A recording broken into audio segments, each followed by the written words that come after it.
아이의 미래를 위해 뭘 해주고 싶으세요? 좋은 교육, 좋은 환경, 경제적인 여유? 그런데 이런 선물은 어떨까요? 건강한 시간. 건강이 아이의 꿈과 미래를 방해하지 않도록 성장기부터 키우는 평생 건강자산 그로잉랩. 그로잉랩은 성장 현황을 다각적으로 분석합니다. 마이랩으로 장내 미생물 환경을, 인바디로 성장 유형과 체성분을, 엑스바디로 자세 밸런스와 체형을, 뷰노로 아이의 뼈나이 유사 사례를, 엔큐로 생활 속 영양 상태를, 1:1 컨설팅으로 맞춤 영양까지, 그리고 앱을 통해 체계적인 관리가 가능합니다. 성장 지표 변화를 한눈에 볼 수 있고 맞춤 운동과 바른 식습관 실천을 도와줍니다. 그리고 한 가지 더 중요한 사실, 아이가 성장하는 내내 이렇게 다각적인 관리가 가능합니다. 아이는 한두 해 자라는 게 아니니까. 시작이 빨라지면 건강한 시간이 더 길어집니다. 지금 아이에게 줄 수 있는 최고의 선물, 개인 맞춤 건강성장 플랫폼 그로잉랩.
네, 반갑습니다. 거제도에서 왔습니다. 박지연입니다.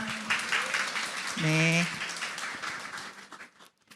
네, 울산이 그 전국에서 좀 제일 예쁜 이 AP잖아요. 대구도 예쁘지만은, 그래서 이 예쁜 공간에서 제가 저녁 이 OM을 하게 되어서 영광입니다.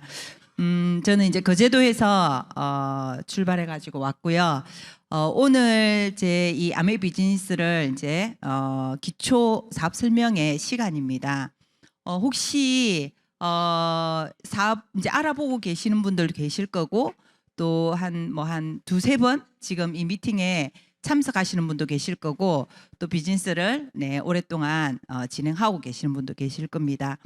저는 오늘 제가 아메이 스토리라고 이렇게 써놨는데, 아메이 비즈니스를 저는 이렇게 들으러 왔을 때 사업을 이제 할 거라고 마음 먹었을 때 이렇게 OM 강의를 들으면서 필기를 할 때 내가 만약에 아메이 사업을 하게 되면 어떻게 진행을 해야 되고 어디서부터 내가 이걸 비즈니스적으로 내가 적용을 해야 될까, 이런 생각을 하면서 실질적으로 그거를 듣는 것으로 끝나지 않고 바로바로 제가 실천을 했습니다. 그게 이제 저는 이 비즈니스를 볼 때의 본질적인 부분을 보려고 많이 노력을 했거든요. 그래서 오늘 제가 요 내용들을 한번 얘기해 보겠습니다. 저의 비즈니스를 어떻게 진행을 했는지, 그리고 여러분도 이 비즈니스를 지금 알아보고 계신다면 강사분의 얘기를 듣고 나는 이거를 어떻게 적용하고 해볼까라는 걸 한번 상상하시면서 들었으면 좋겠습니다.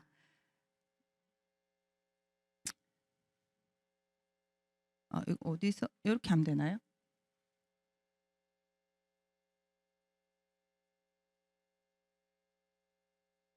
안 켜졌나요?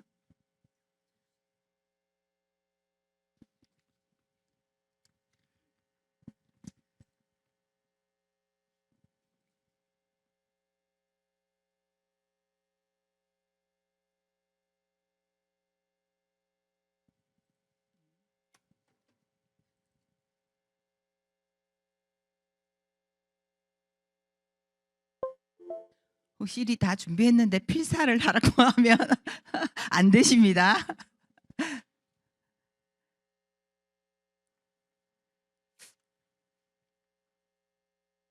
네.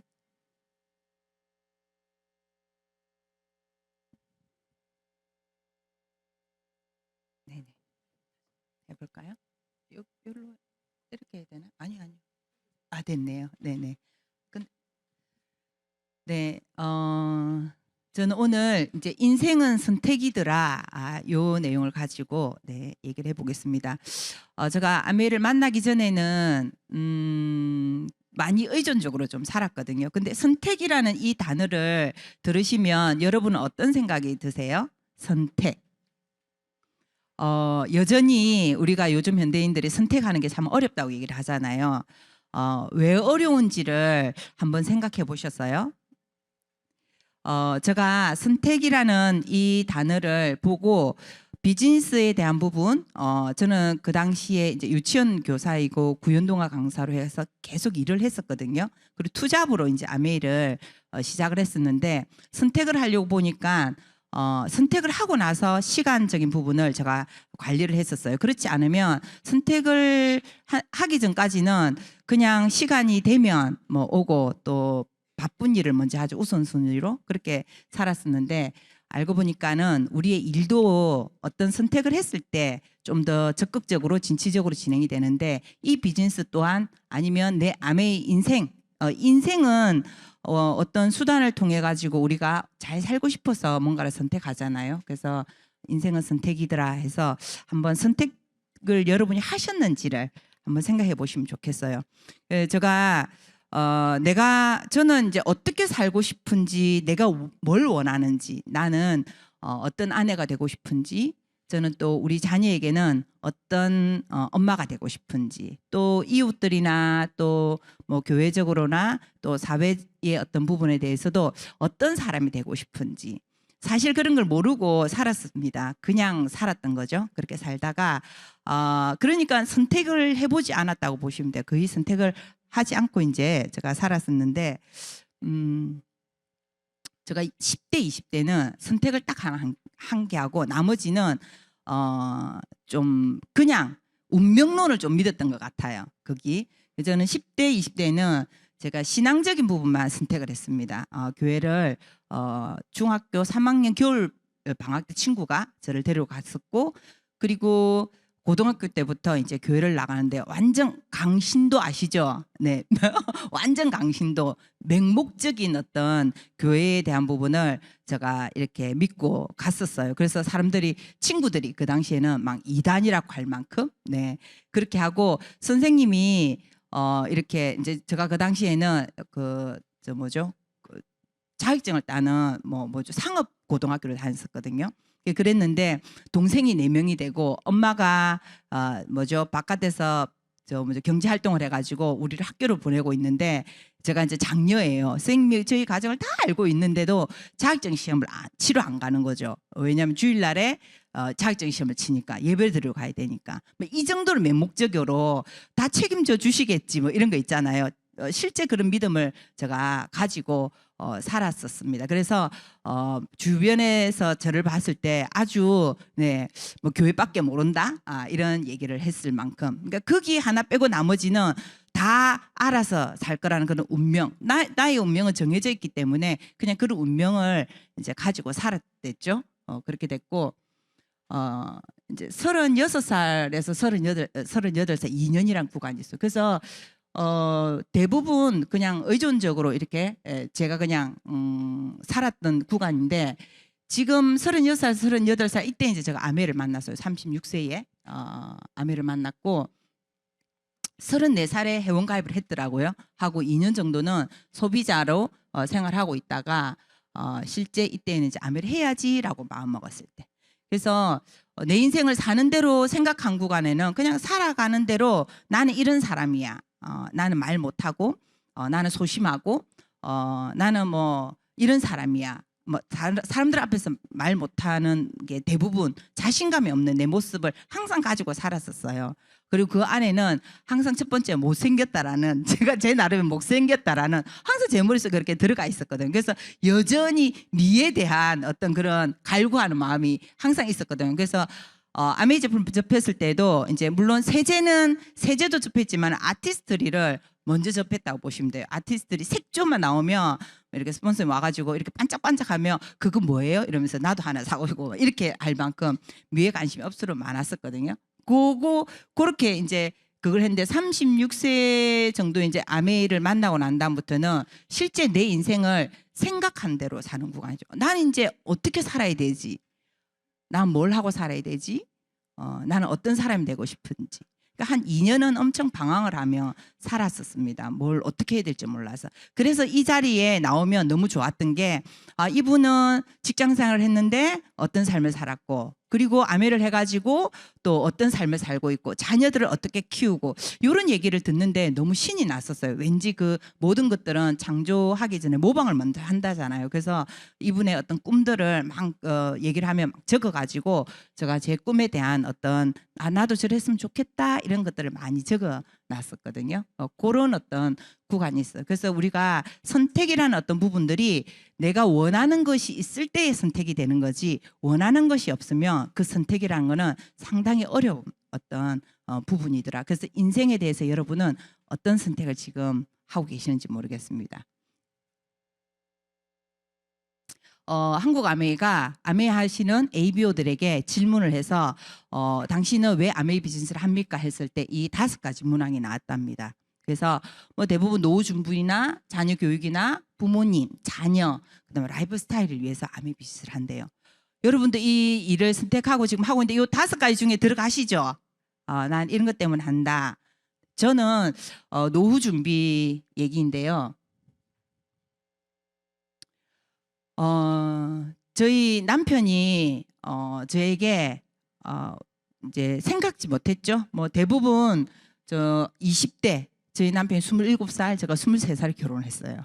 그러다 보니 일찍 결혼을 하다 보니 결혼 자금이라는 부분도 없었고 뭐 아무것도 배경이 돼 있지 않았어요. 그래서 교회에서 그냥 이렇게 어떤 집사님들이 모아가지고 냉장고 사주고 어떤 분이 모아가지고 뭐 세탁기 사주고 이렇게 해가지고 결혼을 했었거든요. 그러니까 아무것도 없는 상황이었어요. 그리고 저희 남편이 걱정이 뭐였냐면 계속 이제 하면 노후에 대한 걱정을 많이 했었어요. 노후에 대한 걱정을 많이 했고 또 자녀 교육에 자녀를 어떻게 키울 것인가 이게 대한 고민이 많았었거든요. 그래서 자녀는 이제 저희가 3명이에요. 그래서 25살부터 30살까지는 배부르고 애놓고 배부르고 애놓고 배부르고 애놓고 이렇게 해가지고 5년이 어떻게 지나갔는지 몰라요. 정말 그 20대 후반에 그냥 자녀 놓고 키우고 그 과정에 또 돈은 계속 벌러 나갔었어요. 짬짬이 아이들 그거 케어하면서. 이유는 저희 남편이 항상 돈을 버는 여자를 좋아했거든요. 노후 준비를 위해서. 93년도 저희들이 결혼했는데 저희 남편이 대기업에 다니면서도 결혼하자마자 투잡을 한 남자예요. 그 당시 컴퓨터 학원인데 운전 학원을 2시간에서 4시간 정도를 월요일부터 금요일까지 하면 그 돈을 모아서 또 적금 넣고 월급의 한 70~80% 적금 넣고 돈을 쓰지 않는 거죠. 노후에 대한 부분에 불안을 항상 가지고 있었기 때문에. 그리고 이제 저에게 항상 현실 점검을 시켰어요. 저희 남편이 책을 읽고 나면 이렇게 요점 정리해주고 또 신문 보고 나면 요점 정리해주고 경제 이런 신문 요점 정리해주고 저한테 항상 현실 점검을 했었어요. 이유가 뭐냐면 아이들하고만 제가 계속 이렇게 수업을 하고 다녔잖아요. 그러니까 소통을 거의 하질 않았죠. 어른들하고는 뭐 집, 직장, 교회, 집, 직장, 교회만 다녔기 때문에 소통이 되지 않으니까 너무 이제 걱정을 많이 한 게 뭐냐면 내가 만약에 어찌 되면 이 여자가 이 와이프가 애 3명을 진짜 키울 수 있을까? 애기처럼 이렇게 다루는 거죠. 운전도 할 줄 모를 만큼 이제 제가 잘 모르니까. 그래서 현실적으로 항상 그렇게 좀 시켰는데 이제 한 날은 이제 이리 와가지고 그날은 같은 부서에 퇴직하는 형님들이 있으면 그날은 여지없이 이 식탁에 앉아가지고 저를 이렇게 현실 점검 또 시켜요. 와봐라 해놔놓고 그래가지고 질문하는 거죠. 내가 이제 다 리서치를 해봤다. 그동안에 나간 사람들, 우리 형님들 퇴직하는 사람들 다 물어봤는데 퇴직하고 나서 형님 뭐 하십니까? 라고 질문한 거죠. 퇴직하고 나서 형님 뭐 하세요? 그때 우리 신랑 나이가 20대였다니까요. 20대. 30대도 아니고 40대도 아니에요. 그래서 뭐 하십니까? 뭐 하십니까? 퇴직 후에 뭐 하십니까? 본인의 미래이기 때문에. 그래서 딱 두 부류가 나오더라. 퇴직 이후에 딱 내가 설문했는데 딱 두 부류가 나오더라. 한 부류는 직장을 다니면서 돈을 좀 모아놓으신 분. 그분은 밖에 나가면 대리점을 한대요. 뭐 우유 대리점, 동서식품 이런 거 있잖아요. 그런 대리점을 한댔대요. 아니면 슈퍼마켓 한댔대요. 그런 분들은 지금 생각해 보면 그 당시 90년대에는 그거 차례 무조건 돈을 벌었거든요. 그 대신 이제 돈이 좀 많이 들어서 그렇지. 그걸 하러 간대요. 또 이제 직장생활 해가지고 뭐 모아놓은 게 없어. 그러면 다시 재취업을 한다는 거예요. 그것도 지금보다 더 좋지 않은 환경에 가서 재취업을 한다는 거예요. 그래서 그 얘기를 듣는 게 자기는 너무 싫다는 거야. 60세에 퇴직을 하고 난 다음에 또 내가 생계를 위해서 일을 간다라는 거는 자기는 너무 싫다는 거예요. 그래서 일단은 돈을 아끼자. 돈 쓰지 마라. 돈을 아끼자. 저축 지금 하는 거 계속 하자. 그 얘기를 하고 그다음 직장 다녀가지고는 답이 안 나온다. 네 일을 했으면 좋겠다. 내가 생활비나 이런 거는 벌어올 테니까는 네 일을 했으면 좋겠다. 근데 간이 작은 이 여자가 내 일을 할 생각이 죽어도 없는 거예요. 해봤자 저는 이제 뭐 해야 돼요? 유치원이니까 뭐 놀이방이나 이런 거 해야 되잖아요. 안 그러면 이제 짜장면 배달만 하면 짜장면집을 하자. 뭐 이런 얘기를 했었어요. 그리 얘기를 하면 제가 이렇게 듣다가 할 자신이 없으니까 또 엉뚱한 소리 하고 이리 했었거든요. 그리고 이제 그러다가 또 한 날 또 옵니다. 와가지고 저한테 또 얘기를 해요. 진짜 만약인데 이건 진짜 만약이다. 저한테 얘기해요. 진짜 만약에 내가 회사에서 운 좋게 내가 잘못됐어. 그러면 보상이 10억이 나왔어. 10억도 주지 않을 뿐 안 주지만 그래도 혹시나 10억 정도가 나왔어. 그럼 너 그 10억 가지고 아이 3명 대학 보내고 결혼시키고 네 노후까지 해결할 수 있겠나? 이런 묻더라고요. 그래서 제가 10억? 이 10억의 돈의 가치를 모르니까 10억? 그냥 제 생각은 엄청 많은 돈이라는 개념만 있는 거예요. 엄청 많은 돈. 그런데 그러면 그 정도면 가능하지 않을까라고 얘기를 했더니 저희 남편이 하는 얘기가 너 그 돈 한 5, 6년? 5년도 채 안 될까? 한 5, 6년이면 그 돈 없어진다 그러더라고. 그래서 내가 왜? 그랬더니 너 내가 없어. 아이 3명을 키워야 돼. 네 직장 다닐 수 있겠나? 아무래도 네 일을 하겠지. 한 뭐 1억이나 2억 정도 들여가지고 네가 어떤 일을 자영업을 할 거잖아. 그럼 네 경험이 없어. 그 자영업 하는 거 가지고 만약에 잘못될 수도 있죠. 잘 될 수도 있지만은 네 경험에서 잘못될 수도 있잖아. 그럼 그 돈 다 까먹을 거잖아. 그럼 그 돈 까먹었다고 네 또 직장 가겠나? 또 뭔가 모르겠지 또 일을 벌리겠지. 그러면 그 돈 한 몇 년이면 다 없어진다. 이렇게 또 저한테 현실적으로 또 시키는 거예요. 그래서 그날은 제가 얘기하는 말이 그래? 그래가지고 제가 그러면 여보 나보다 더 먼저 죽으면 안 돼? 그날 한 얘기가 결론이 여보 나보다 먼저 죽으면 안 돼? 이렇게 얘기를 했더니 우리 신랑이 소통이 안 되잖아요. 제가 하고 요지는 그게 아닌데 그래가 우리 신랑이 방문을 탁 이렇게 닫고 나가버리더라고요. 네. 그래가지고 왜 나가는지도 몰랐어. 그때는 왜 나가지? 이렇게 왜 화가 나지? 나보다도 내 다 정리하고 나보다 늦게 죽으라 했는데 왜 화를 내지? 뭐 이렇게 소통이 되지 않을 만큼 세상을 묻지를 모르고 그렇게 제가 살았거든요. 그렇게 이제 하다가 아메를 이제 듣고 이제 우리 신랑 이렇게 노후나 아이들 교육에 대한 관심이 있으니까는 진짜 아메이 한 300만 원 10년 해가지고 아메이 10년 해가지고 300만 원 나오면 노후 걱정 안 하겠지. 정말 그 마음으로 제가 아메를 시작했었어요. 그리고 노후 준비가 이렇게 보시면 요즘에는 결혼을 늦게 하지만 저희 때는 이제 하니까 20대에 제가 결혼을 해가지고 했는데 우리는 결혼 자금, 주택 자금이 없었어요. 뭐 회사 그 사원 아파트에 살았기 때문에. 그리고 30세에서 40 사이에는 이제 가족에 대한 책임 기간이죠. 그리고 가족들을 보장할 수 있는 그런 기간이 있고 60세 넘어가지고 노후 보장 기간을 또 우리가 준비를 해야 되는 구간이에요. 그래서 주택을 확장시키든지 자녀 교육을 한다든지 보장 자산을 이렇게 준비한 이거 플랜은 진짜 잘 세운 플랜이죠. 근데 저희들은 30세에 주택 확장이나 뭐 자녀가 살면가 자녀 교육비는 들었겠죠. 근데 월급의 절반이 다 이자로 나갔어요. 이자로. 30세에는 우리가 이제 인생 플랜을 짜놨지만은 플랜대로 되지 않잖아요. 우리가 접근을 엄청 많이 하고 살았거든요.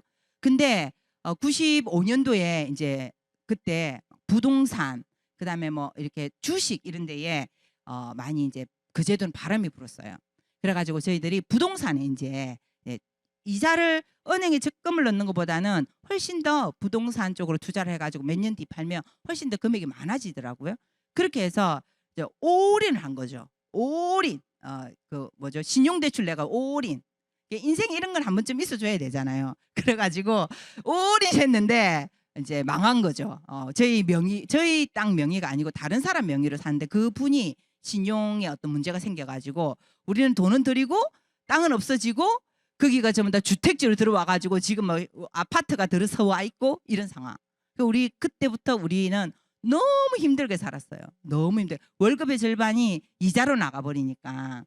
그러면 이제 우리는 아이들 뭐죠? 그 분유값이 없어가지고 힘든. 그래서 돈이 없으므로 힘든 것들을 이제 저는 처음 아무 현실적이 없는데 돈을 못 받았고 또 우리가 없으니까 너무 고통스러운 것들을 제가 처음 경험했죠. 근데 지금 이 30, 40대에는 지금 이자도 많이 나가니까 뭐 자산 보장 자산 이런 거 하나도 될 수 없죠. 자녀 교육비도 가장 그 첫째 아이만 그 학습지를 시켰어요. 둘째, 셋째는 아무것도 못 시켰어요. 돈이 없으니까. 네. 그렇게 했더랬습니다. 네. 그리고 40세에서 50세 뭐 이런 준비, 60세 이후에는 100세까지는 노후 보장의 기간. 그래서 이게 지금 현실적으로 우리가 어려우니까 뭔가 투잡서 리잡 또 자산적인 어떤 소득이 되는 걸 우리가 이렇게 찾고 있잖아요. 그래서 저는 요걸 가지고 제가 실질적으로 저희 집 포트폴리오를 짰어요. 36세에서 38세 그 사이에 제가 적용을 한 거예요. 실질적으로. 그렇다면 우리 집에 2030년까지 포트폴리오 한번 짜본 거예요. 5년마다 2010년, 15년, 20년, 25년, 30년까지 해가요. 제가 그때 손으로 이렇게 다 작성한 거 사진 찍어 왔어요. 17년 전에 제가 했던 수작업을 했던 내용들이에요. 볼 때마다 저는 너무 감동스럽고 참 이 미래를 준비해서 현실로 내가 미래를 위해서 준비한 부분이 너무 잘했다라는 생각이 들거든요. 그래서 저희 남편이 그 당시 제가 36세인데 사실 40대 후반이나 50대 초반에 대한 내가 50이 된다라는 감이 오지 않았을 때에 저걸 짰단 말이에요. 그래서 저희 남편 아이들 이렇게 돼 있습니다. 그래서 44세 2010년이 되면 44세 15년 되면 49세 20년이 되면 54세 25년이 되면 59세 30년 되면 64세예요. 그리고 제가 4살 차이거든요. 2010년에 40살 2020년에 50살 2025년에 55세 그다음에 60살 이렇게 돼 있어요.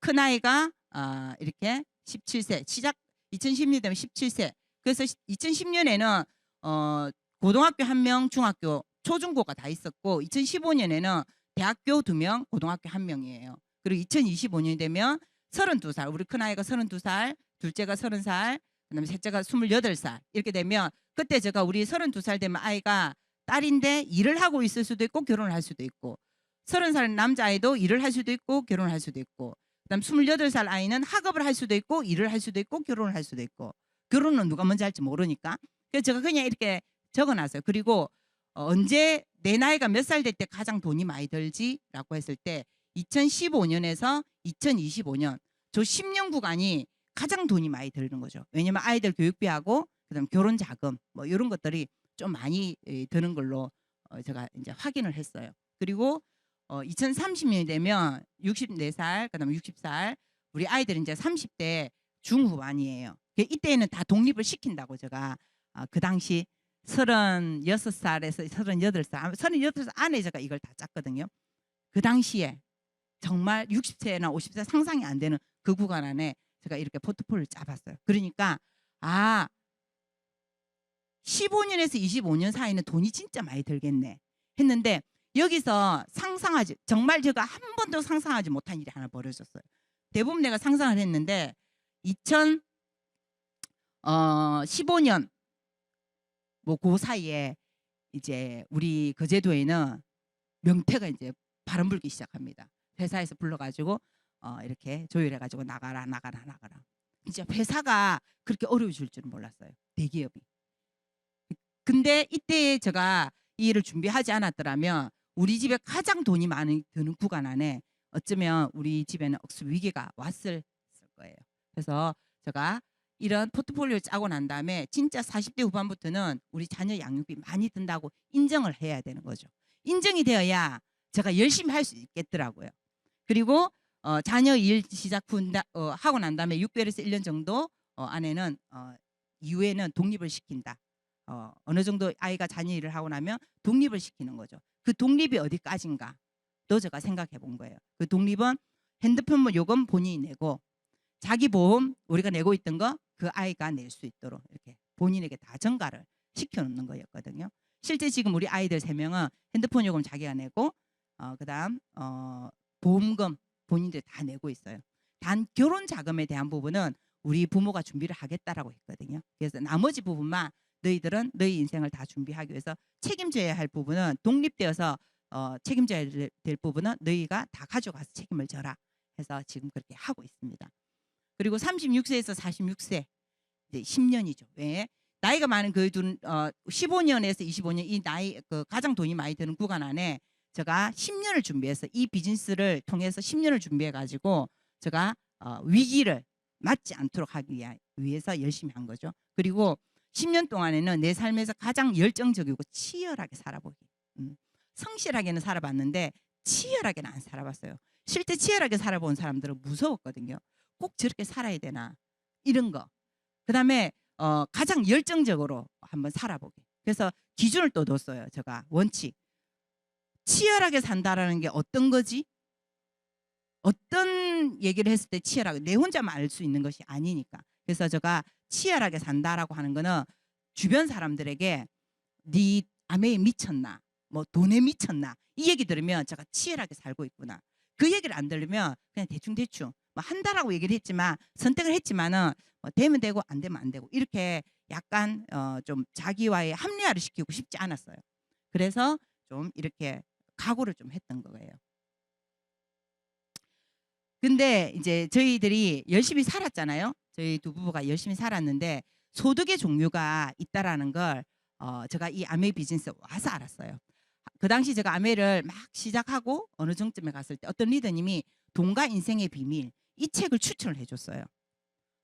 근데 저는 약간 이 객관적인 어떤 자료 그냥 아메이 하는 사람들의 얘기로 막 이렇게 막 아메이가 최고다, 뭐 이 일이 최고다 이런 얘기를 하면 약간 반감이 났어요. 반감이 좀 생기더라고요. 꼭 이 일만 뭐 최고고 이 제품만 최고가 다른 것도 있을 낀데 이렇게 좀 생각을 했었어요. 그래서 좀 얘기가 중립적이고 좀 약간 객관적인 어떤 내용을 주면 그게 오히려 더 저는 좀 와닿더라고요. 그래서 이 책의 돈과 인생의 비밀, 물론 로버트 기요사키도 우리가 소득에 대한 차이를 돈을 버는 어떤 방법이 있는 그 차이를 얘기했지만 1차 소득, 2차 소득이 있지만 저는 돈과 인생의 비밀 이 책에서 가장 좀 와닿았었거든요. 그래서 우리가 부자유인과 자유인이 있대요. 자, 그래서 우리가 대부분 부자유인으로 살죠. 회사원. 저희 남편도 회사원이었고 저도 직장인으로서 계속 살았었어요. 근데 진짜 자유인이 되고 싶으면 저 자유인 쪽에 있는 그런 일을 해야 된다라는 거죠. 그래서 대부분 여기서 성공한 사람들이에요. 뭐 인기 있는 레스토랑이나 상점, 자영업이라 할지라도 거기에서 어쨌든 장사를 잘해서 잘 구축해놔야 되는 거죠. 그다음에 인쇄가 들어오는 작가, 화가, 예술가, 네, 이런 분들도 어쨌든 이 안에서 모든 것들에 잘 성공을 해야 되는 거예요. 그 일을 한 대 가지고 다 되는 건 아니잖아요. 그리고 그 안에 네트워크 마케팅에서 성공한 사람, 예, 이 안에 들어가 있어요. 제가 이렇게 봤을 때에는 제가 할 수 있는 정말 자유인으로 좀 살아가려면 할 수 있는 선택할 수 있는 부분은 네트워크 마케팅이었죠. 제가 작가나 그다음 화가나 뭐 예술가가 될 수 있는 제 재능이 없으니까. 그러면 노력해서 될 수 있는 일이라면 네트워크 마케팅은 정말 성공을 하면 자유인이 될 수 있구나. 그 확신에 요 내용을 또 제가 아는 모든 사람들에게 또 다 오픈, 저 책을 들고 다니면서 막 얘기를 많이, 공유를 많이 했었습니다. 자, 시작. 그리고 제가 소비자로 있어서 간간입니다. 간간히 제품을 쓰고 있을 때 이제 마음에 들어온 거죠. 그러면 내가 만약에 아메를 한다면, 그러니까 사업이라는 개념을, 사실 처음 사업이라는 개념은 저에게는 큰 돈이 있어야 된다고 생각했거든요. 그리고 내가 할 일이라고 생각을 안 했어요. 하지만 네트워크 마케팅을 사업적으로 진행을 했을 때에, 그러면 그 사업을 시작할 때 고려해야 할 조건들은 뭐가 있을까? 내가 이걸 사업을 한다면, 소비자일 때는 아무 상관이 없지만 진짜 사업을 한다면 내가 어떤 조건을 가지고 이 사업을 시작할 때 어떤 조건을 갖고 가야 될까? 그래서 제가 이때 여기 와서 들을 때 트렌드 사업이고 유행 사업이 있대요. 트렌드 사업과 유행 사업이 있고, 그 다음에 내가 할 수 있을까? 내가 할 수 있는 일인가? 그리고 사회적 편견, 이런 것들을 내가 이겨낼 수 있을까? 그랬더니 조건해 보니까는 뭐 시장 조사해 가지고 아이템을 먼저 파악하고, 어떤 내가 사업을 하려고 하면 시장 조사가 아이템이 뭘 해야 될지 가장 중요한 부분이죠. 그리고 그 아이템을 찾았다라면 그 자본금을 댈 수 있는지, 그 자본을 조달할 수 있는 방법이 있는지 찾아봐야 되잖아요. 그리고 그 방법을 찾았다면 법적인 문제는 없는지, 다 했는데 법적인 문제가 있어. 그러면 그거는 사업을 할 수가 없는 거잖아요. 그래서 저는 이 네트워크 마케팅을 했을 때 트렌드, 이 네트워크 마케팅의 유행적인 부분인지 일시적인 것인지 아니면 트렌드적인 것인지 이것도 한번 봤었어요. 그래서 그 당시 제가 유행적인 부분은 그 시대에 맞게끔 하는 거죠. 그래서 지금 우리 탕후루 이거 있잖아요. 이거는 트렌드 사업일까요? 유행 사업일까요? 그렇죠. 유행 사업이죠. 즉각 그때 그 당시 저는 학업적으로는 논술이 유행이었어요. 논술. 그다음에 한자 자격증 따는 거, 아이들 이런 거 보내는 거, 뭐 이런 거. 그다음에 뭐 영어는 지금도 그렇지만 그 당시 영어 학원, 컴퓨터 학원이 아주 유행 사업으로 활성화가 돼 있었거든요. 그리고 또 식당을 본다면 그 당시에 뭐 이런 막걸리하고 그다음 파전 이런 것들 유행 사업에 많이 들어갔었던 거고, 그러니까 식당들은 그때 맞춰가지고 했었던 거고, 제가 그래서 유행 사업은 그렇게 되는데 그거는 즉각적으로 치고 빠지는 걸 잘해야 된다더라고요. 그래서 그 제도는 서울에 있는 유행을 들고 오면 장사가 안 돼요. 근데 부산에 거 있죠. 부산에 막 유행 들고 있는 거 그 제도 들고 오면 장사가 억수로 잘 됐어요. 근데 지금은 서울 걸 들고 와야, 왜냐면 전부 다 이제 정보가 오픈돼 있잖아. 그러니까 지금 유행하는 모든 전국구에 있는 걸 해야 장사가 되는 거죠. 근데 아메 비즈니스는 트렌드 사업이라고 얘기를 하더라고요. 어떤 거냐면 그 뷰티, 건강 뭐 이런 쪽이고, 환경 제품은 계속 지속적으로 이렇게 쓸 수 있는 트렌드적인 일이기 때문에 본인이 준비해 가지고 길목만 딱 지키고 있으면 그때가 오면 그때는 돈이 벌린다고 얘기를 하더라고요. 그래서 그런 일인가, 그다음에 내가 할 수 있을까, 이런 내용들이 있습니다. 법적인 문제는 없는지. 그래서 이걸 하나하나 제가 파고 들어가 봅니다.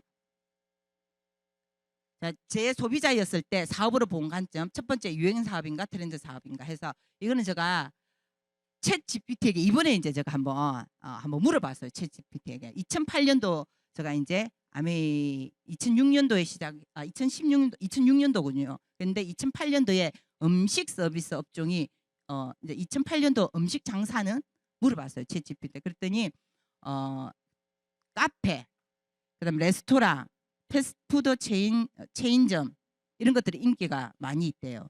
그래서 사람들이 외식을 즐기는 문화가 확산되는 시기죠. 근데 이제 경제 위기로 인해 가지고 소비 심리가 위축되고 소비자들의 지출이 줄어들었기 때문에 음식 서비스 업체들도 어려움을 겪는 경우도 있다라고 써져 있습니다.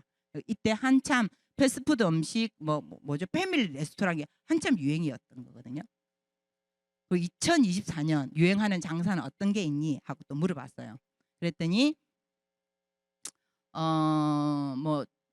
트렌드는 다양할 수 있지만 몇 가지 주목할 만한 분야는 그린 에너지 및 지속 가능한 기술, 디지털 헬스케어 및 텔레매틱, 인공지능 및 자동화 기술 뭐 이런 게 돼요. 그리고 도시농업과 같은 친환경 및 스마트 시티 관련 분야 이렇게 써져 있거든요. 요즘에는 유행이라기보다는 대부분 이제 트렌드적인 어떤 부분들이 좀 같이 갖추고 있는 것 같아요. 친환경적인 부분. 그런데 2024년 그러면 트렌드 사업은 어떤 게 있어? 라고 물어봤어요. 그랬더니 거의 다 이게 인공지능, 기계학습 기술을 기반해서 기반으로 한 서비스와 제품, 그다음 지속 가능한 에너지 및 환경 친화적 기술을 중심으로 한 사업, 그다음 건강과 웰빙 관련 제품 및 서비스 뭐 이런 얘기들이 있습니다. 그래서 트렌드는 지속적으로 계속 발전하는 것들이거든요. 그래서 이렇게 돼 있는데 우리 이 비즈니스는 트렌드적인 얘기죠. 건강과 뷰티가 지속 가능하게 지금 가고 있습니다. 내가 할 수 있을까? 한번 봅니다. 야, 무슨 일? 너 갑자기 엄청 적극적이다. 혹시 직접 판매라고 들어본 적 있어? 요새는 조합도 있어서 조합에 소속되어 있는지 잘 확인만 하면 믿을만 하고 괜찮더라고. 우리 딸, 이모한테 인사해야지. 육아까지 하면서 바쁘진 않아? 좀 사랑해요. 정신없긴 한데 그래도 중간중간 일할 수 있어서 좋아. 나도 사람들도 많이 만나게 되고 엄청 성장 중인 산업이라고 하니까 나도 훨씬 좋더라고. 이러지 말고. 새로운 도전들을 위해 더 나은 직접 판매 산업을 만들어갑니다. 직접 판매 공제조합. 네. 자, 내가 할 수 있을까라고 봤을 때 생활이라고 해요. 생활의 비즈니스. 모든 생필품들이 우리가 쓰는 이 제품을 가지고 소비자 네트워크를 구축하는 일이라고 하면서 그때 얘기를 들었거든요. 근데 지금 이렇게 직접 판매 공제조합에서 실제 우리가 생활하고 있는 모습들을 보여줘요. 그러니까 우리가 이 일은 영업과 판매가 아니라 실질적으로 우리의 생활의 어떤 얘기들을 내가 쓰는 제품들을 보여주고 함께 쓸 수 있는 사람들과 같이 공유하는 일들이거든요. 그러면 내가 할 수 있는 일이잖아요. 그래서 제가 내가 할 수 있을까 할 때 이런 일이기 때문에 가능하구나. 그러면 실제 제가 한번 볼게요.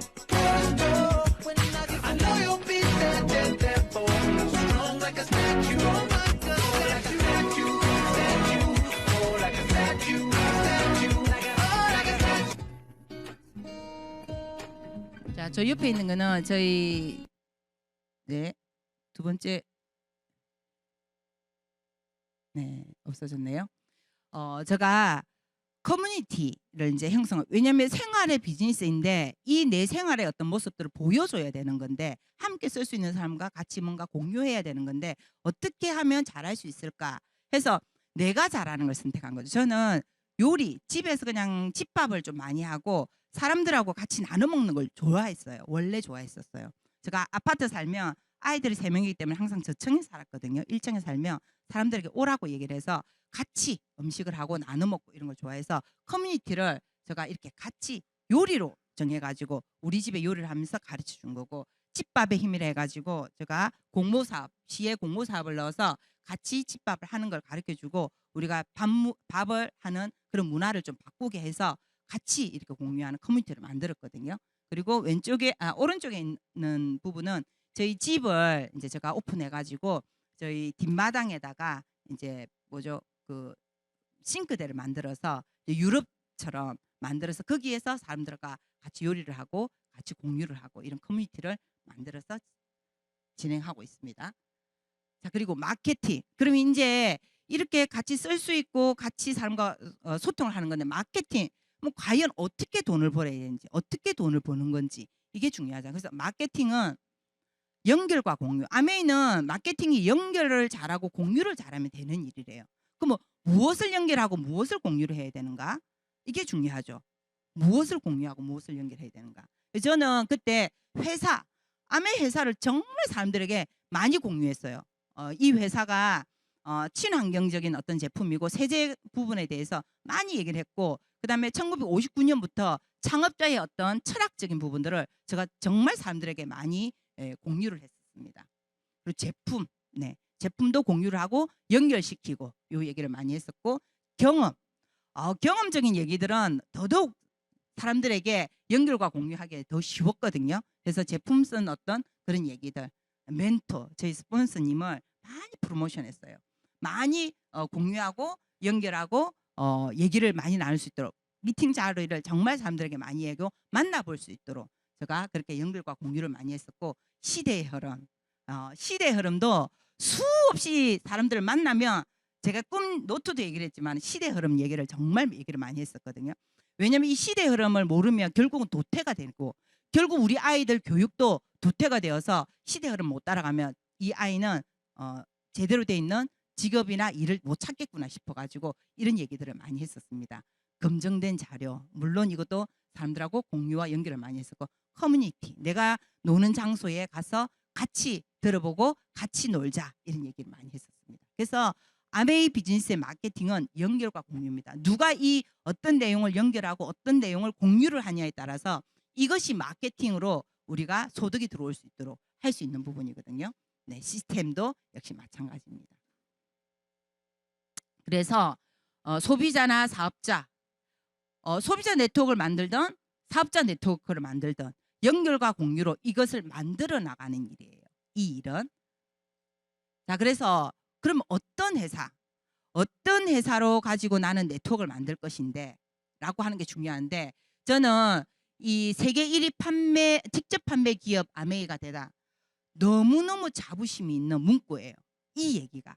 내가 어떤 회사와 손을 잡고 하는데 1위 기업이잖아요. 나에게는 너무나 든든해요. 그래서 사람들한테 가서 당당하게 얘기할 수 있거든요. 이렇게 쭈글시럽게 안 해야 하고 정말 당당하게 우리가 한때 나는 자랑스러운 ABO입니다. 이거 예전에 이렇게 인스타 하기 전에 뭐였습니까? 그 전에? 예? 예? 우리 무슨 스토리? 카카오 스토리. 네네. 카카오 스토리 이런 거. 벌써 시대가 이렇게 흘러가 버렸네. 카카오 스토리 이럴 때 제가 이렇게 컬처 이렇게 그림을 그려가지고 나는 자랑스러운 ABO입니다. 이거 엄청 사람들에게 많이 날렸고 자랑스럽게 적어놓은 게 있습니다.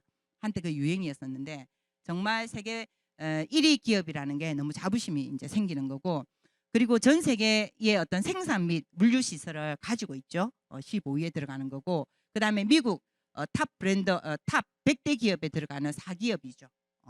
거기서 53위를 하고 있고요. 전 세계 100여 개 국가에 진출하고 있죠. 그래서 우리 아메 비즈니스가 한국까지 와서 이렇게 할 수 있는. 그래서 이 비즈니스를 할 때 내가 어떤 백그라운드, 어떤 회사를 갖고 있냐, 어떤 기업이냐가 아주 중요하다고 저는 생각이 듭니다. 그리고 한국 아메이. 네, 한국 아메이는 1988년도에 설립 연도가 시작이 되었고요.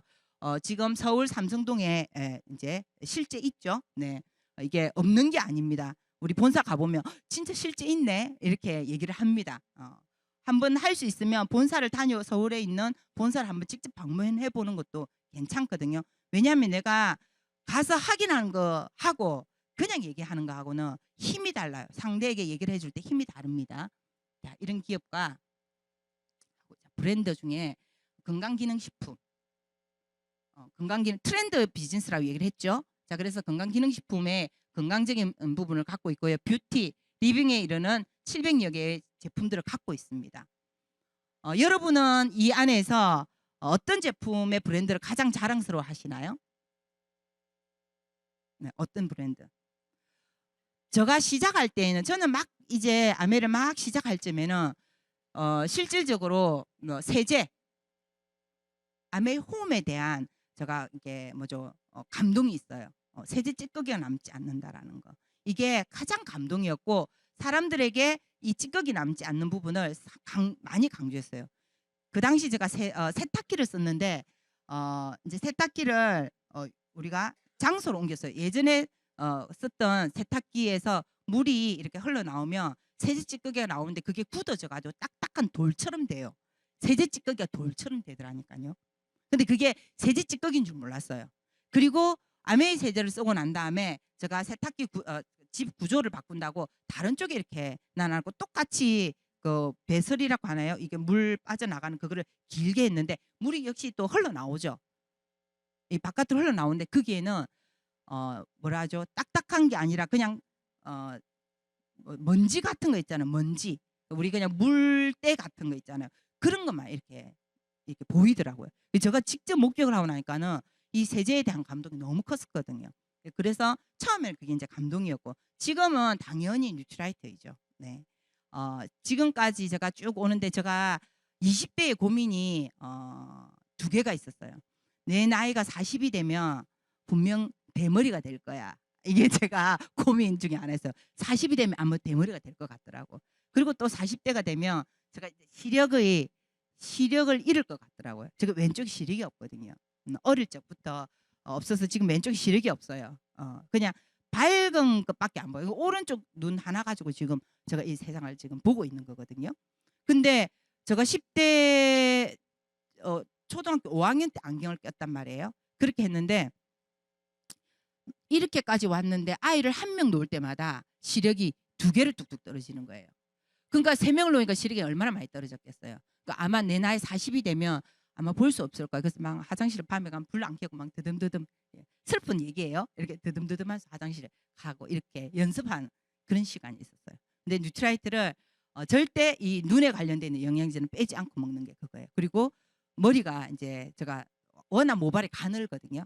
그래서 그런 부분에 아주 예민해 있었어요. 너무 예민하고. 근데 지금 모발 괜찮습니까? 네, 시력도 아직까지 그대로 유지하고 있어요. 뭐 좋아지고 그러진 않지만 유지하고 있어요. 완전 기적입니다. 기적. 네. 자, 그다음 씨앗부터 완제품까지 우리 9가지 이제 프로세스. 우리 내가 먹는 이 영양제가 어떻게 만들어지는지 궁금하지 않으세요? 저도 그냥 아메이 회사를 믿었기 때문에 아메이 우리 그 창업자가 쓰신 그 책을 보고 그냥 회사를 믿었어요. 뭐 이렇게 이런 과정을 거쳐가지고 제품을 만든다는 거 별 중요하지 않았어요. 그냥 회사가 이 정도의 양심을 가지고 이 정도의 환경 제품을 만든다면 그냥 믿고 쓰면 되지. 뭐 굳이 뭐 이런 생각 안 했어요. 뭐 제품 또 우리 보너스 주면 아주 이 윤리적인 회사이기 때문에 굳이 보너스 계산할 이유가 뭐가 있겠노? 이러면서 그냥 주는 대로 받았죠. 그걸 계산해보고 이렇게 안 했거든요. 그런데 이 9단계를 거쳐서 제품을 만든다라는 걸 한 번 더 학습해 보시면 더 감동이에요. 더 감동이에요. 그래서 식물 선정을 하는데도 식물 선정을 왜 할까? 그냥 식물 선정을 할 이유가 있어요. 아메이가 갖고 있는 그 식물을 갖고 그냥 심으면 되는데. 그래서 우리 식물 정도가 13,000여 종의 어떤 식물 원료를 실제 종자를 갖고 이 식물을 갖고 있고요. 그리고 2만 번 이상 이런 검사를 통해 가지고 식물 선정을 하는 거죠. 그리고 종자 선택을 또 합니다. 종자는 제일 중요한 게 안전은 안전. GMO 얘기 많이 들으셨죠? 6종 방식 아나요? 6종 방식. 저도 GMO 공부하면서 알았어요. 6종 방식이 뭐지? 원래 토종은 6종 방식이에요. 씨앗을 가지고 거기에서 뭐죠? 종자를 가지고 땅속에 넣어놨다가 그 종자가 씨앗을 틔워가지고 거기에서 열매가 맺도록 해야 되는 거거든요. 근데 6종 방식은 그렇게 돼요. 근데 요즘은 뭐예요? 모종. GMO는 대부분 모종이에요. 모종을 가지고 요즘 농사 짓는 거 보세요. 씨앗 없습니다. 전부 다 모종 심습니다. 모종을 가지고 심고 그 다음에 씨앗이 남더라도 땅속에 심죠. 싹을 안 틔워요. GMO 종자는. 다시 모종을 사서 심어야 됩니다. 그래서 종자, 우리 6종 방식으로 종자를 선택을 하고요. 그 다음 농장 선택을 합니다. 농장을 왜 선택할까요? 이런 거 여러분 한번 내가 먹고 있는 제품이고 내가 누군가에게 소개를 해야 되는데 한번 생각해보세요. 농장을 왜 선택할까요? 그냥 심으면 또 되지.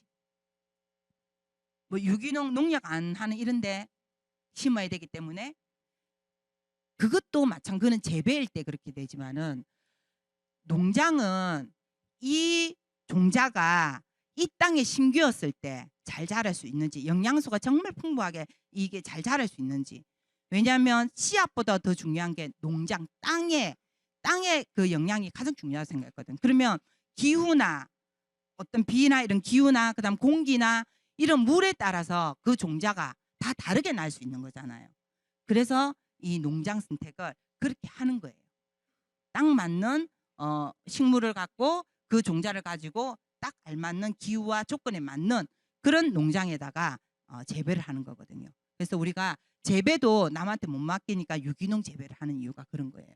그리고 수확도 가장 영양소가 있을 때 많을 때 수확을 하는 거고, 농축과 제조와 포장과 그렇게 해서 원라인 시스템으로 해서 이 9단계를 거쳐가지고 우리에게 들어오도록 만드는 거거든요.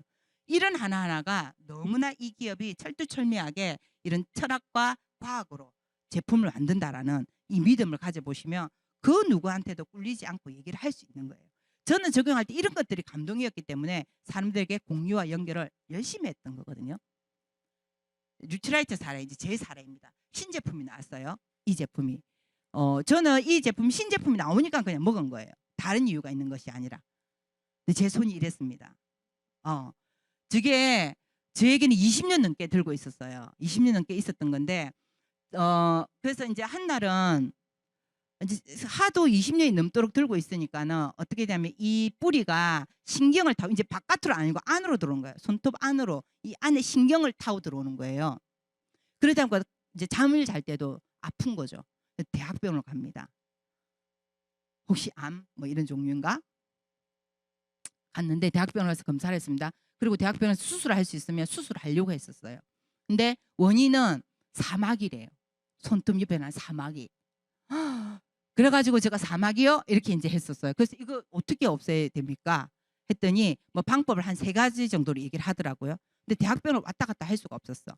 그래서 제가 어디를 가냐면 마산에 보면 문둥병 환자들 하나요? 뭐 이런 환자들 가는 피부과를 누가 소개시켜줬어요. 그래서 거기가 치료를 받았죠. 몇 번 정도 치료를 받으면 괜찮나요? 했더니 한 7번 정도 치료를 받으면 된대요. 근데 3번, 첫 번째 못 모러 갔고 2번째 너무 고통스러웠어요.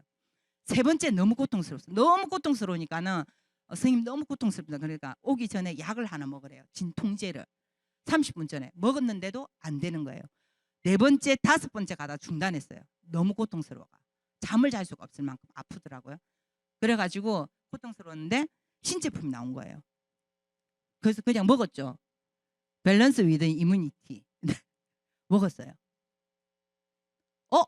28일 됐는데 저렇게 되는 거예요. 손톱이. 28일. 한 통도 채 먹기 전입니다. 네. 이게 뭐지? 한 통 더 먹으면 없어질려나? 제가 손톱이 사실 다 있었거든요. 이렇게. 자, 저기 한 달째 된 거예요. 지금 저게 이제 한 통 더 먹고 2통째 먹는데 지금 하나도 없죠. 너무 신기하더라고요. 보니까 제가 이거는 저희 파트너들 너무 깜짝 놀라는 것 중에 하나예요. 제가 너무 신기해요. 제가 이런 사례가 있습니다. 자, 그리고 그러면 이런 어떤 합리적인 방법으로 이제 소득을 우리가 이제 소득이 들어와야 누군가에게 소개할 수 있는 거죠. 그래서 어떤 경로로 통해가 내가 소득이 들어오는지, 이건 유통의 단계가 축소되어서 직거래 방식으로 해서 거기에 대한 광고비, 유통에 관련돼 있는 걸 노력한 사람에게 돌려주는 방식이에요. 아무런 문제가 없습니다. 광고를 많이 하면 많이 할수록 우리가 더 유리한 소비자 네트워크를 구축할 수 있는 거거든요. 자, 그러면 후원 수당에 대한 비율이래요. 어떤 사람이 얼마만큼 노력했냐에 따라서 노력한 만큼 소득을 돌려주는 거거든요. 사실 저는 아메이 쿠킹 클래스를 하면서 아메이 회원을 만들기보다는 이제 친환경 우리가 많은 먹거리에서 자연드림 브랜드를 더 많이 소개했었어요. 제 아메이 소개도 하고 자연드림 소개도 했는데 자연드림은 사람들이 다 한 80%가 회원가입을 하고 제품을 쓰더라고요. 아메이는 80% 정도는 가입을 안 했었어요. 하지만 소개를 해줬었어요.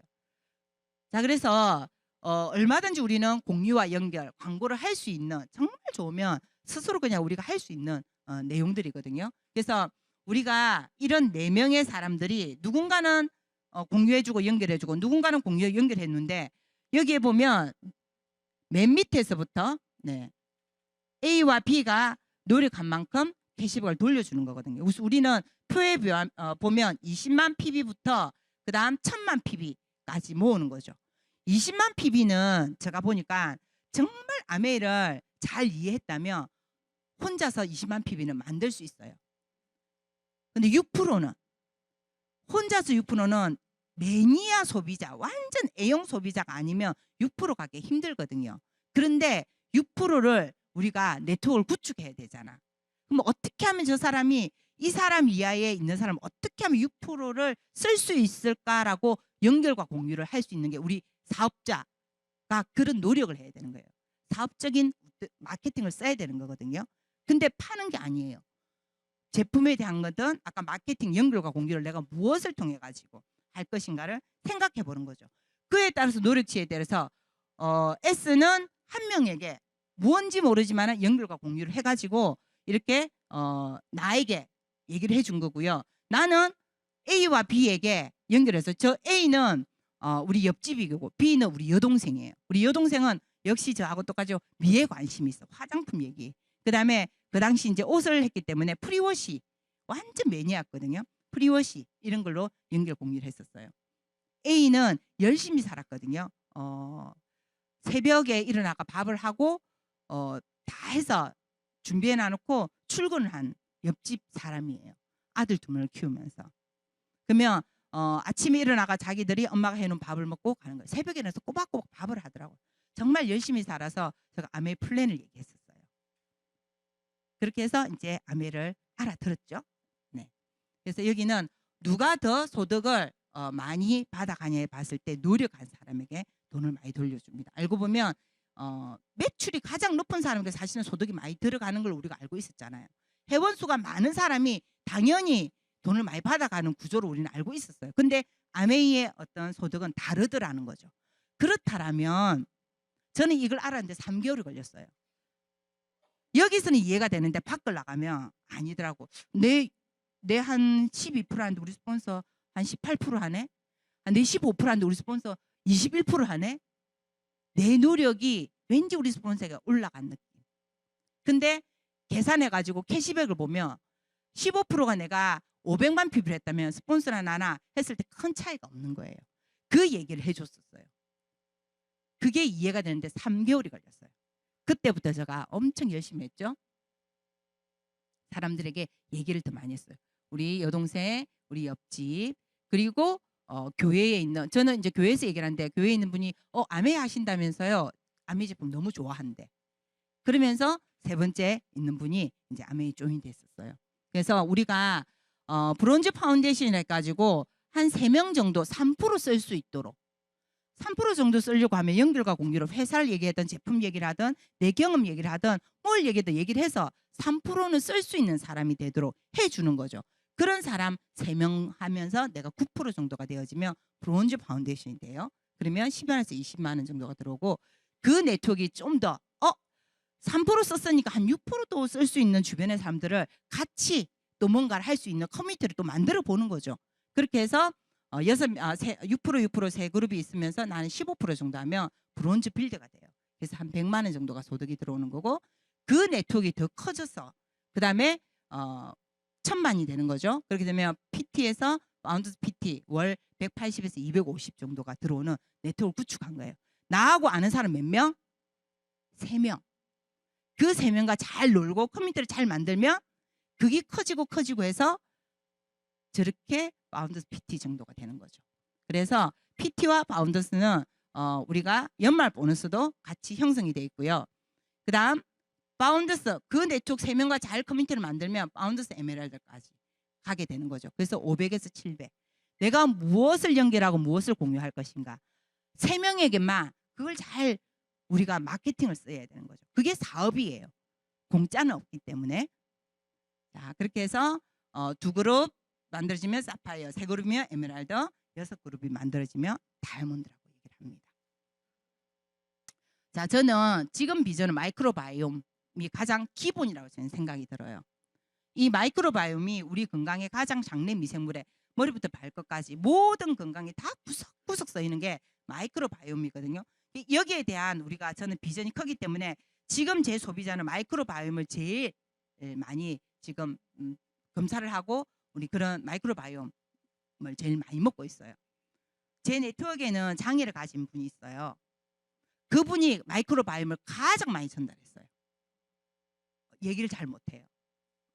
머리만 정상이고 태어날 때부터 그랬거든요. 모든 몸이 제 인스타에 보면 그 친구하고 늘 이렇게 인증사진 찍어 올리거든요. 마이크로바이옴 제일 전달을 많이 했어요. 본인이 가장 효과를 많이 봤거든요. 그래서 저기 1번엔 7세 아이 악성 변비를 갖고 있는 친구고, 그다음에 두 번째 그림은 유아 때부터 자정간염 항생제 투여한 아이들은 지금 저 표가 저렇게 달라요. 그래서 포스트바이오틱스의 어떤 균형이나 그다음 다양성이 이렇게 있어야 되는데 좋지 않은 어떤 상황들에서 이렇게 나온 거죠. 지금 두 번째 검사를 했는데 저 두 번째 유아 때부터 자정간염 항생제 투여한 아이는 두 번째 반응이 그 검사 결과지가 훨씬 더 좋아졌어요. 자, 그래서 저는 이제 마이크로바이옴이 기본 베이스가 되어진다라고 하면 그 다음에는 우리가 웰리스 플랫폼이라고 얘기를 하죠. 이제는 개인 맞춤 웰리스 시대입니다. 그래서 우리가 이제부터는 어떻게 건강을 관리하냐에 따라서, 그리고 이것이 생애 주기별로 평생 건강을 어떤 플랫폼을 통해 가지고 나만의 건강 데이터를 추적하고 분석하고 관리할 수 있는, 여기까지 한국 아메이가 지금 글로벌 아메이가 준비를 다 해놨잖아요. 그러니까 이게 우리에게는 비전인 거예요. 더 많은 더 큰 비전을 갖고 있는 거죠. 기대가 너무 많이 되고 있습니다. 자, 그래서 우리가 매력적인 사람들과 함께 성장할 수 있는 이제 커뮤니티를 더 쉽게 이제 활용하는 건데, 주도적인 자기 개발을, 비즈니스라면 반드시 주도적인 그리고 자기 개발이 돼야 되는 거죠. 아메이 안에서 시스템이라는 곳을 우리가 잘 활용하면 당연히 주도적이고 자기 개발이 될 수밖에 없어요. 커뮤니티 관계 구축. 나이가 들면 들수록 관계를 점점 끊어내고 있잖아요. 근데 아메 비즈니스 안에서는 관계를 훨씬 더 많은, 내가 만나고 싶은 사람에게 더 다가가서 내가 관계 구축을 하는 거예요.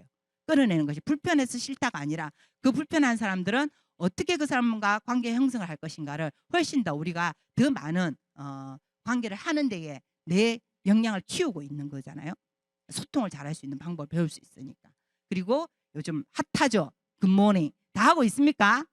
네, 저희 팀도 지금 6명인가 지금 하고 있거든요. 네, 굿모닝 아침마다 이렇게 시끌시끌하고 떠들고 있습니다. 그래서 혼자가 아니라 함께하는 일이기 때문에 훨씬 더 괜찮습니다.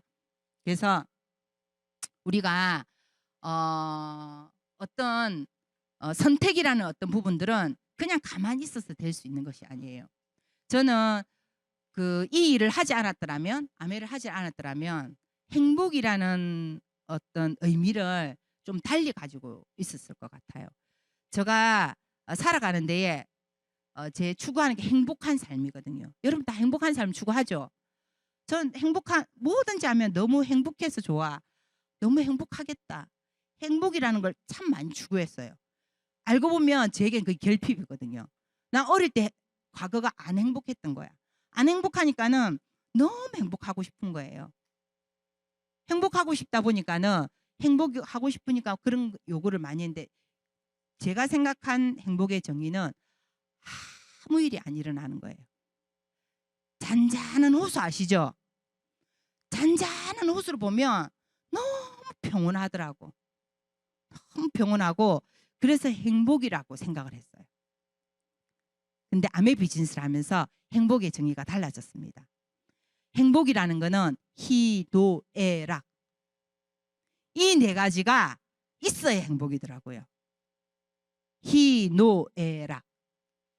어떤 일을 선택하고 도전하면 좋을 때도 힘들 때도 어려울 때도, 근데 거기에서 도망가지 않고 계속 해나가고 함께 해나갈 때, 그리고 끊임없이 그 자기가 원하는 삶을 이루어 나가려고 거기에서 버티고 그것이 너무 행복하더라고요. 희노애락, 이게 삶이구나. 이것을 내가 다 갖고 있을 때 이게 행복이라는 걸, 이런 걸 행복이라고 하는구나. 같이 울고 같이 뛰고 같이 땀 흘리고 같이 뭔가를 했을 때에 오는, 그거는 무엇과도 비교할 수 없거든요. 그래서 우리가 그냥 조용히 가만히 있다가 잘 되는 일은 없어요. 경기장에서 들어가서 뛰는 자가 비록 힘들고 땀을 흘리지만은 그 자가 진짜 행복한 걸 느낄 수 있는 거거든요. 그래서 진짜 당신이 도전하기 전까지는 무엇을 성취하게 될지 결코 알지 못할 것입니다. 반드시 여러분이 생각에 선택을 먼저 하시고 도전했으면 좋겠습니다. 수고하셨습니다.